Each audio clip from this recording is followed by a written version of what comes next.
मेरी प्यारी बहनों, आज देश के कोने कोने से यहाँ पहुँची मेरी सभी बहनों को मैं अभिनंदन करती हूँ। जब ये कार्यक्रम के लिए मैंने भाई परवीन खंडेलवाल जी को हाँ करी, तब मेरे मन में था कि ये जो 16, 17, 18 का लोकसभा का सेशन है, इसमें नारी शक्ति वंदन अधिनियम बिल पास होगा और आज के इस कार्यक्रम में जब मैं पहुंचूंगी तो अपनी इन बहनों के लिए जो देश के कोने कोने से यहाँ पहुंची हैं, उनके लिए एक उपहार लेके आऊँगी। इस 33% रिजर्वेशन का उपहार कि आज आपके पास में ये सौगात है, जिसके कारण आप अपने अपने शहरों में अपने व्यापार के साथ, अपने कामकाज के साथ इस समाज सेवा और इस पॉलिटिकल प्लेटफॉर्म पे भी अपना रोल प्ले कर पाएंगी। ऐसा मेरे मन में था, तो मुझे लगा कि इससे बेहतर क्या हो सकता है कि मैं 18 तारीख सुबह आपके बीच में आऊं और ये उपहार लेके आऊं, ये खुशी आप लोगों के साथ साझा करूं। पर अफसोस मुझे ये है कि पिछले 2 दिन में घंटों की चर्चाएं लोकसभा में हुई, पर नतीजा निकला शून्य। मुझे मन में इतनी तकलीफ हुई कि देखिए, हम महिलाओं ने अपनी यात्रा शुरू करी बेटी बचाओ से। वो समय था जब कोख में बेटियां मार दी जाती थी।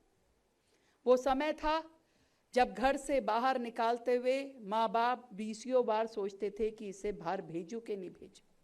वो समय था कि स्कूल जाते हुए भी हमें ऐसा लगता था अधिकार नहीं, कुछ एहसान हम पे किया गया कि चल तेरे को कॉलेज भेज रहे हैं। बहुत बड़ी बात थी। बड़ी मुश्किल से जद्दोजहद से लड़ झगड़ के समाज ने हमें इजाजत दी, बेटी बचाओ बेटी पढ़ाओ तक हम पहुंच पाए। समय बदला धीरे धीरे। हमने सोचा कि शायद वो सुबह आएगी जब बेटी बढ़ाओ की बात समाज करेगा। की कोशिश आदरणीय मोदी जी ने, देश के प्रधानमंत्री जी ने की कोशिश।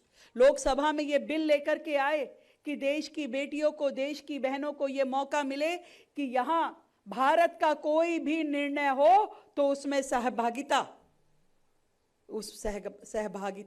देश की महिलाओं की होनी चाहिए। कोई भी डिसीजन है, कोई पॉलिसी बन रही है, क्यों नहीं महिलाएं उस टेबल पे बैठ करके बात कर सकती कि ये पॉलिसी सही है कि नहीं है?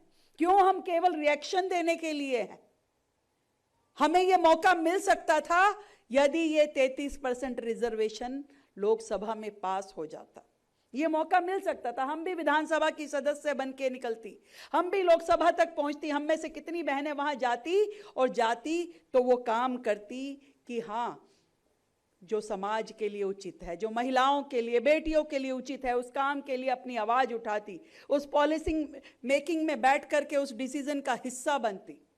पर देखिए क्या मजेदार बात थी, वहां पे विपक्ष, चाहे वो कांग्रेस हो, समाजवादी पार्टी हो, डीएमके हो, उन दलीलों के पीछे कोई तथ्य नहीं था, कोई कारण नहीं था। कोई कह रहा था कि 543 पे क्यों कर रहे हो जी, 543 पे करना चाहिए, 850 पे क्यों कर रहे हो, सीटें क्यों बढ़ा रहे हो।